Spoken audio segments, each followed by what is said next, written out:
everybody, and welcome to Concrete and Coffee. I'm your host today, Chad Bruce. I have with me Sean Gafvert, the District Sales Manager for Border Construction, part of the CSG group. I'm really excited to have him on board today, and I'll tell you why in just a little bit. So, Sean, welcome to Concrete and Coffee. Hope you're doing well, man. Yeah, thank you. It's a pleasure. I've been looking forward to this.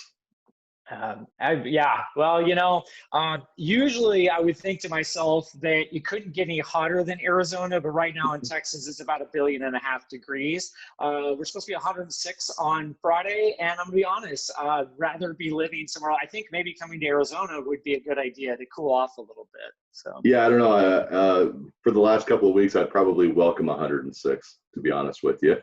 We've been looking at about 110 plus for the last, I think they said 35 days straight. Never mind. I don't want to go out there. No. I'm a native here and I don't want to be here right now. I'm not blaming you at all. So tell me a little bit about your cup of joe today. What are you working with? I'm having a gourmet cup of home brew coffee, iced coffee. Relative to the temperature when it's 110 out, the last thing I want to do is put hot liquids in my body. So that's fair enough. Yeah. I would agree with that completely. I'm a little disappointed. If for anybody that's watched the show, I usually have a wonderful woman in my life that helps me out and brews coffee. And today I'm all on my own. And so I just have I'm not even going to talk about what this is because it's kind of sad. As long as it's not instant, we're good. I won't make fun of you too much. Yeah, no problem. Thanks a lot. Well, I kind of want to dive in a little bit. One of the reasons why I was excited, earlier this year when we started this idea of having Concrete and Coffee, you were one of the first people I wanted to reach out and talk to. Mainly, and I'm not even sure you're 100% aware of this, but when I took over ownership of our company in 2015, you were one of the very first people I made a trip to go see and start to build a relationship between you and I versus you had worked with my father in the field and done a lot of work with Tilt Up. And so for me, it's kind of a cool experience to watch the journey you and I have been on, and then knowing that you worked with my dad and, in the industry, that's kind of I love the fact that his legacy sort of continues on. And so I appreciate everything you did with him and to continue working with us through all this. So I was going to ask you, who has a better mustache? I was going to grow one out because if you haven't ever met my dad, and those in the industry that have, he's got a sweet, you can tell he comes from the 1970s. I have tried before, and my mustache it's inadequate. It's probably the way to put it. So I'm going to lean on you. You're the one sporting the facial hair a little bit today. So thank you for that. No problem. I'll make up for it. I actually trimmed up for this. I haven't quite grown the COVID beard, right, as some would say, but I try to keep it relatively, neat and clean. So how is your dad, by the way? I haven't seen him in a few years. I'm sure he's enjoying retirement. I'm not gonna lie. I'm a little jealous. He is loving life. He's traveling all the time when he can with all the stuff that's going on. He's still into antique gas pumps and cars. And I mean, his retirement, it's almost like he's working harder now than he ever has. And, I'm very happy that he's still doing a lot of stuff, but thanks for asking about him. I mean, he always loves to ask about people like you and other people in the industry that he's met through the years. And so I do appreciate that. Thank you very much. So please tell him I said hello. Yeah, will do. So I did want to kind of use that a little bit of a segue and talk, because when you and my father were working together, you were in the field as a sales rep. And for us as a company, we really wanted to focus, of course, a lot of what we do is in the tilt market. And obviously, geographically, the Southwest is one of the biggest tilt markets in the country, between the areas that border services between Phoenix, Las Vegas, El Paso. I know there's a lot more I'm not covering right now, but you have a good physical presence there in the Southwest. So what is it about that area that kind of leads it to being one of the strong areas for tilt up in the country? You know what? I don't know. I don't know if it's just because of obviously the speed of the project, right, comes into play. We're still, despite everything going on right now, we're still a rapidly growing area of the United States. During the during the recession, right, we saw a huge dip. Right, we were affected. We were hit harder than a lot of the places across the country. Right, Texas, I think, is the one that actually did not see much of a slowdown. So I think we're maybe making up for some of that lost time. Currently, right now, we've got a lot of businesses moving out of areas like California and stuff like that, large corporations, mainly due to cost of building, cost of leases, et cetera. So I think that probably has something to do with it. You know what I mean? So a lot of them are coming to Arizona, to the Phoenix market, to West Phoenix especially, because we're still close to like the port of Long Beach. There's even some ports coming up through Mexico. So I think it's very attractive for some of those businesses to put a footprint, or expand their footprint, so to speak, in the Phoenix, West Phoenix area. So that would speak to probably a lot of the large tilt projects, the Amazons, the Googles, other data centers, things like that. So I think it's, like I said, as far as the buildings and tilt portion of construction, I think that's probably has something to do with it, but I'm not an economist. No, fair enough. Well, we're seeing plenty of Californians move our way in Northeast. It's changing everything here. Our cost of living is going through the roof because people can live in, probably just like you, they leave California, they get a 1-bedroom place for $1 million out there, and then they come to Dallas and $1 million, they'll buy your ranch. It's a totally different experience. Yeah. For sure. Well, one of the things that you and I have talked about through the years that is one of the, I think, the reasons why our relationship has been really strong, I hope, is that I know you're a huge advocate of industry partnerships and working with the people that you have access to. And I wonder if you could, spend a little bit of time and talk to us about why you think that's such an important part of business. And if you've got any sort of really cool projects that you feel like the partnership, you brought a lot of value to it. Sure. Well, obviously the hope is that I hope I bring a lot of value to it, right? So when we talk about partnerships, right, there's, we've got partnerships with vendors such as Glue Down. We've got partnerships with our customers. I guess at the end of the day, we don't really want to be just another sales organization, right? I don't believe a partnership is just providing the best price on something, right? One of the common things that I talk about is, we're really no different than any other distributor out there, right? We don't make anything. We have the same access as just about everybody else, right? But what makes us a true partner in the aspect of with the customer, right? A true partner with the customer. And this kind of goes back to maybe some of the pictures I sent you of some projects, right? It's not about providing the lowest price, but it's about providing the best value. So one of those pics that I sent you, there's these huge columns on a highway project on the far west side of town. Well, I had the cell on this form liner. It was a custom form liner. It was going through me. I had the PO and everything else. Well, this particular customer I've been working with for many, many years. And they started looking at budgets, and it was getting real skinny and stuff like that. So this was a custom form liner, very intricate, which means that it was a lot of labor, right? And we ended up doing it out of wood. Some of it was out of styrofoam, some of it was out of wood.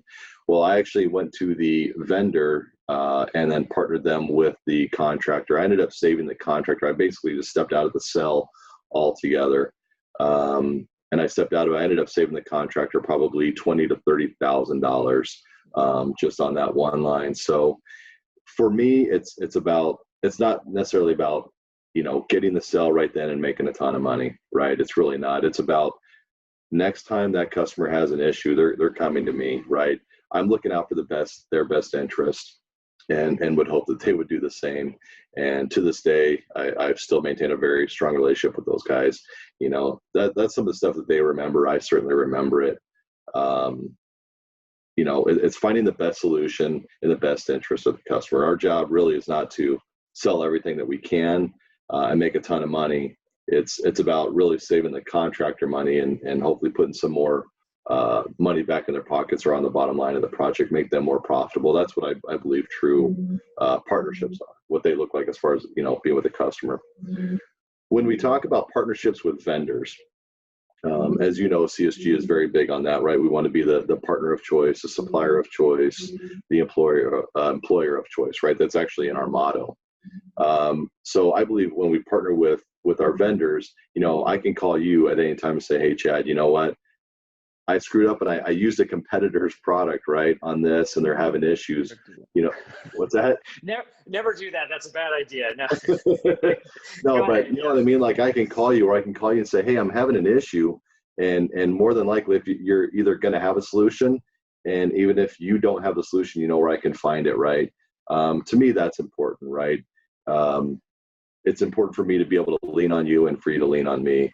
The day that we start, kind of pushing our vendors to the side and treating them, like dirt, they're not going to want to partner with us, right? I believe in long-lasting relationships with our trade partners and all of them, right? I mean, there's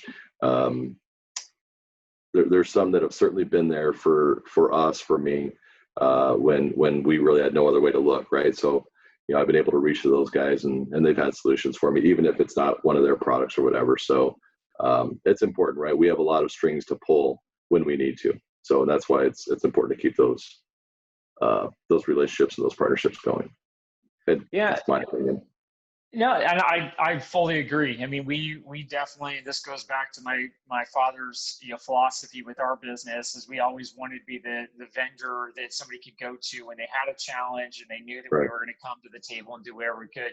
I like to say we lean into problems if they occur, and obviously we like to do some good things too along the way.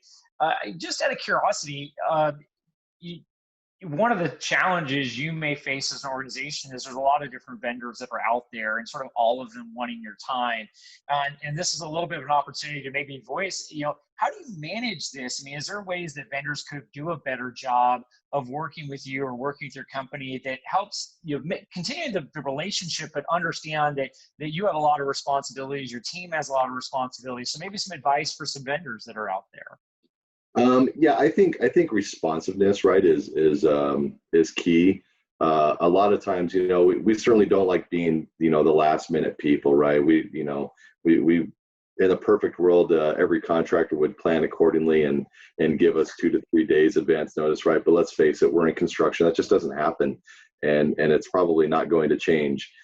So we rely on our trade partners, our vendors, to help us out of those, right? Help us out of the situation. So I would say that the key advice is being responsive, because a lot of times if I'm calling you with an ASAP, it's because it's an ASAP for me, right? And I need to provide results, because at the end of the day, I'm the face of the company, right? They don't care what, vendor A has got going on or vendor B has got going on. I'm the one that's got to be the face of it. So I would say, responding in a timely manner, even if you don't have the answer, just like, hey, let me work on it, or hey, I don't have an answer for you, so we can keep moving and find solutions. So I would say that is probably the biggest thing. Just showing the commitment, right? That you want to be there and you want to help.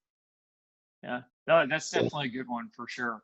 Kind of treating each other how you'd expect the other one to be treated on the opposite end. For sure. So, for you in your career, I mean, obviously you were in the field for a while, and now you've moved into management, and so I know you've been involved in quite a few builds through the years. What's it like when you start, maybe you see those drawings for the first time and you start getting excited of, okay, well, we're going to do this. And like you're talking about, maybe there's certain unique form liners or just aspects of the building that get you excited. And then as it goes through that journey and it gets to the end, what's it like to see that progress and and then finally see this beautiful building at the end of that project? What's that like? Yeah, it's actually kind of self-gratifying, right?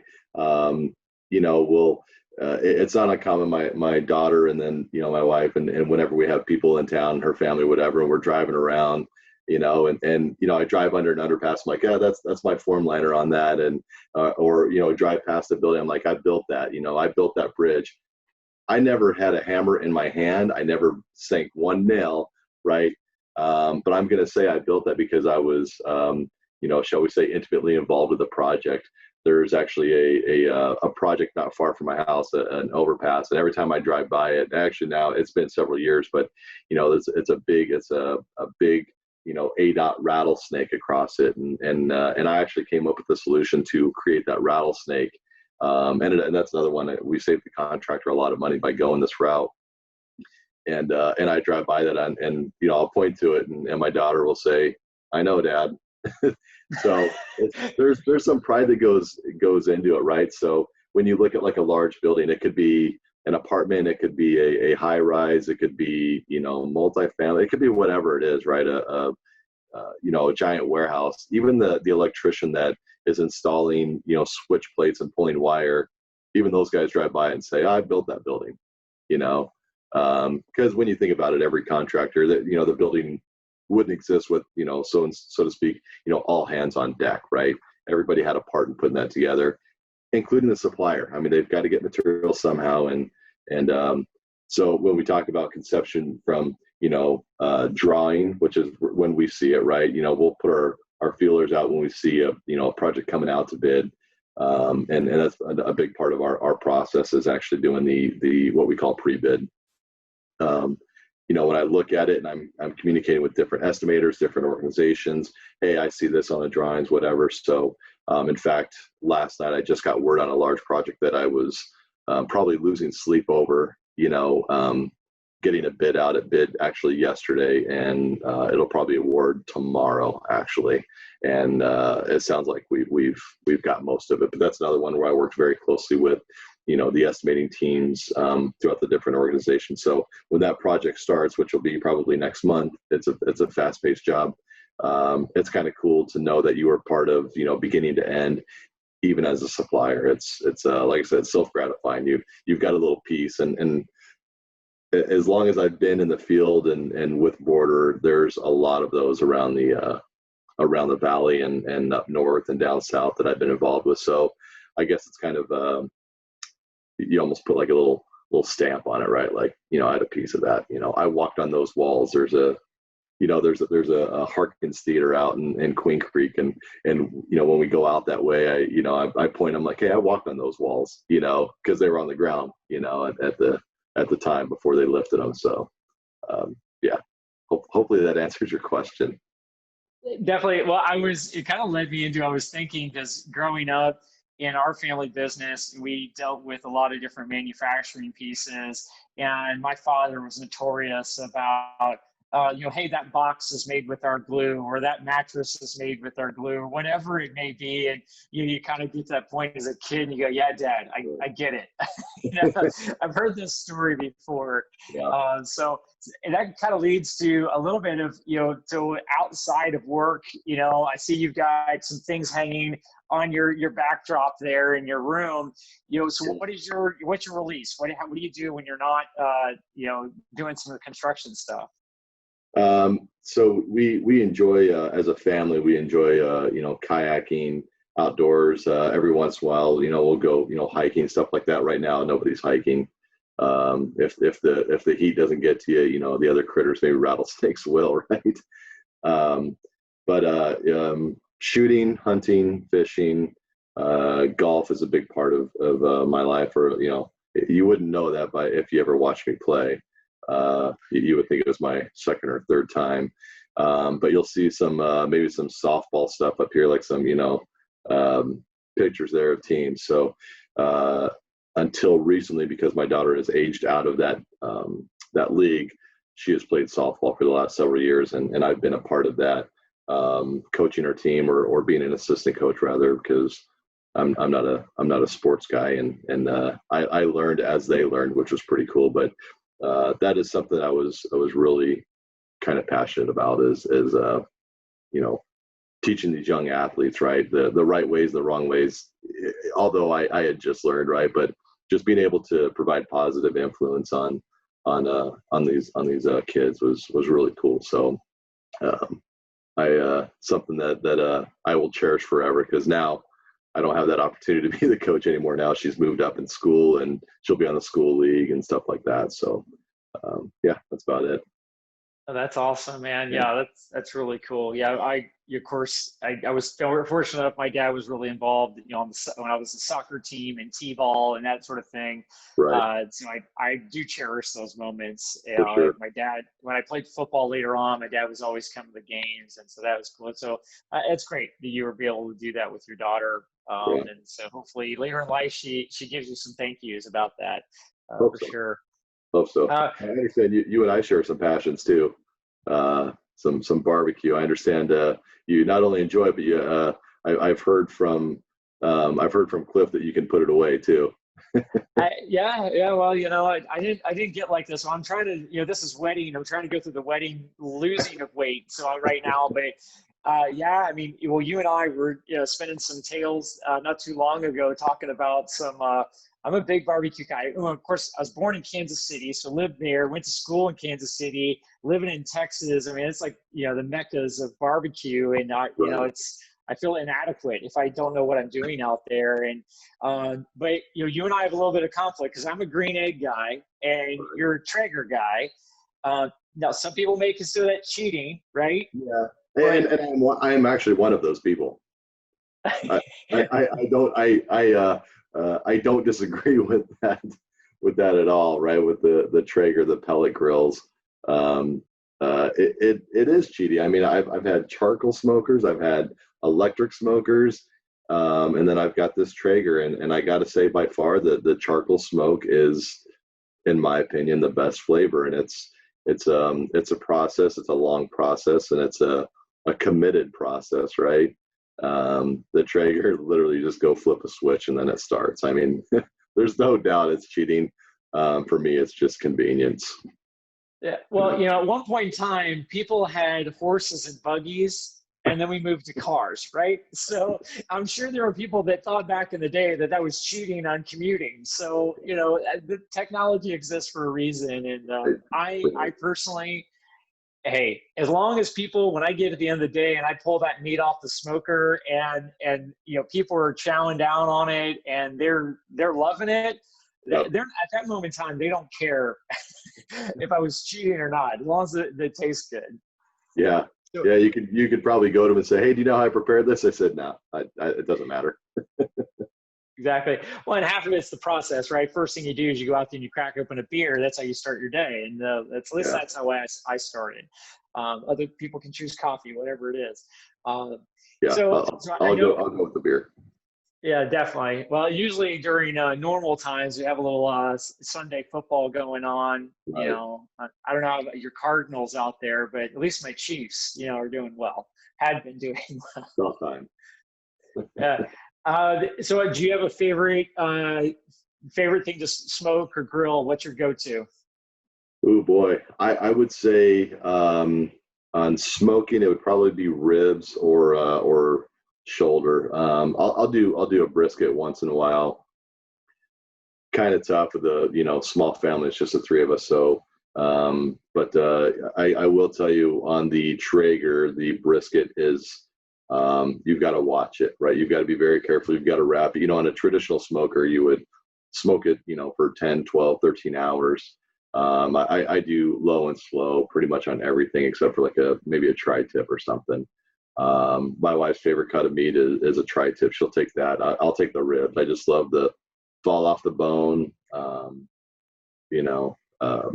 ribs. I think the proper way is to have them, actually have a little bit of pull and a little bit of chew off the bone. I like it. I've got to be careful when I pull my ribs off. They tend to fall apart. So I'm usually using, 2 tongs, right? But I would say, brisket is probably up there, but I like the pork shoulders because then you reuse all that meat. I'll make, redneck nachos, right? So with nacho cheese and pulled pork and everything else, or we'll make tacos or whatever. So it's such a universal, finished smoked meat. So I'm with you. The pulled pork is probably one of our biggest go-tos because we make breakfast tacos out of it. It's like every meal of the day you can do something with it, and you throw a 9-pounder on there, and it's good eating for sure. Yeah. Now, I got to ask. So when you do your shoulders, Fat side up or fat side down? Start with the fat side down, and then usually I'm trying to think. Usually it's about 4 or 5. I'll wrap it and then put the probes in and start watching the temperature on it. And we were talking a little bit, again, we had this barbecue talk before, and I think I went and grilled that same day. I've gotten really big. There's I'll give a shout out to a guy that's on YouTube. It's called How to Barbecue Right.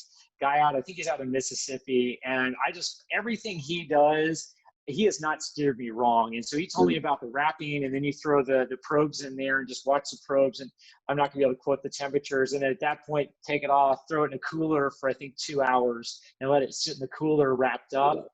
You pull it out of there, and it literally just falls. I mean, the whole thing just comes apart. It's so tender. Yeah, that's beautiful. I'm getting hungry now. I don't think my 2 hard-boiled eggs this morning is going to cut it now. Me either. I'm with you. So it's almost lunchtime for us by the time we're doing this thing. So I'm gonna. I can throw some pulled pork and then just throw an egg on it. It's still breakfast. That sounds good to me. Well, next time you ever get a chance to come to Dallas, man, I will definitely take care of you. Whether or not it's here, we'll definitely hit one of the local joints. I know you'll love that for sure. Perfect. Well, I appreciate your time today. I'm just going to kind of, segue into, wrapping up a little bit. Thank you so much for joining us. And I wanted to give you an opportunity, a little bit to talk about border construction, what you guys do as part of a CSG group, and just let people that don't know about you, what it is that you do as an organization. Sure. We talked about a little bit earlier, right, about like partnering with our customers and with our vendors. I got to say, November of 2016 is when we became CSG, right? We partnered up with it was us and Brock White US that were the first 2 companies under the CSG umbrella, and then it just grew, right? Stetson was brought on, Williams Equipment was brought on. Most recent transaction or acquisition was Hub out of California, right? So we've pretty much got most of the United States covered, with the exception of like the Northeast, right, and maybe a little bit in the Northwest.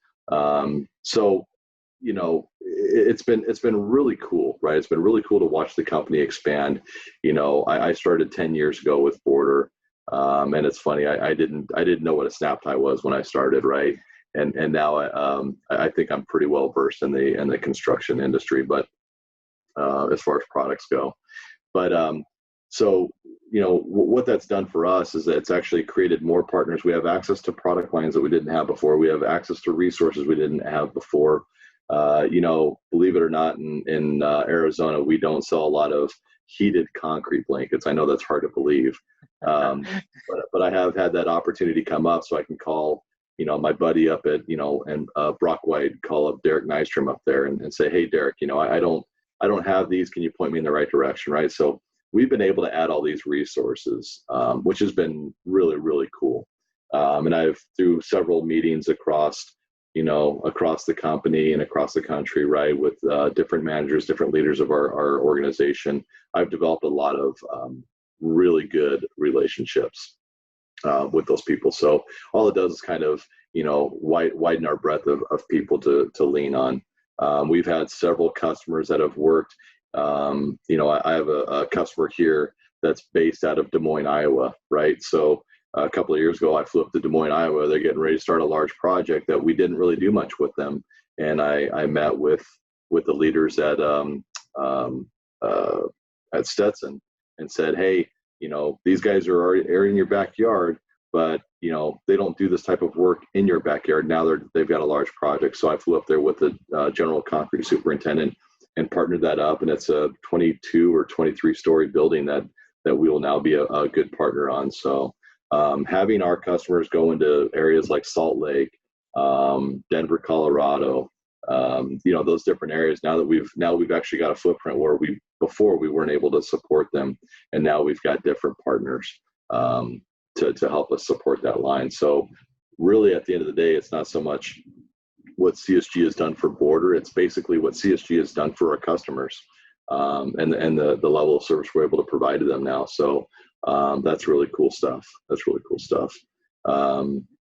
currently as an organization, we're partnering with the Wounded Warrior Project. I don't know if I can touch on that real quick. Please. But most of the branches across the country, at least in the Southwest for sure, if you come in, wearing your face covering, which we're actually requiring right now, and you put your tally, your name and stuff like that up there, for every person, every customer that comes in and puts their tally, their name on the board, CSG is making a donation to the Wounded Warrior Project. So pretty cool stuff. Like I said, we're doing a lot of stuff that we weren't able to do before, and it's really, really exciting. That's awesome. I didn't know you were doing that. So that's a huge deal. Obviously, a really important organization, what they do for our soldiers. So that's great. We'll definitely promote that for sure. So I'm happy to do that. And kind of going back to the journey to CSG is, part of me thinks like, well, the next one of these, what I want to do is have all the different groups, because you're talking about women's equipment, you're talking about, obviously you guys and Hub and everything. I'm like, okay, that was distributor 1, 2, 3, 4. And so they all brought them together for us. I should just do a Zoom call of all of our distributors that are under the CSG umbrella. I think now we're at like 21 different business units, different acquisitions. So several of those have had multiple locations, right? Hub, I think, had like 14 locations across, up and down California, and then into, they had one store in Lake Havasu City, Arizona. So, so 20 different business units coming together under one CSG. So it's cool. It's exciting. Yeah, I just don't want to be responsible for putting all that together. I'm glad there's other people that have to deal with that sort of thing. I don't envy the people at the top that do that. Yeah, not at all. Yeah. Well, man, I really appreciate your time today. Thank you very much. If you guys are in the Southwest or anywhere, I guess across the country, support your local CSG branches. They're great organizations. Many of them have been distributor partners for us a long time. So we're excited to see the growth across the board for CSG. And Sean, thank you very much for supporting Glue Down for all these years. And, keep on kicking butt out there in the Southwest. And hopefully I get to come see you sometime soon. Yeah, looking forward to it. Thanks again for having me. Appreciate it. Really do. Awesome. All right. Well, take care. Thanks. You the same.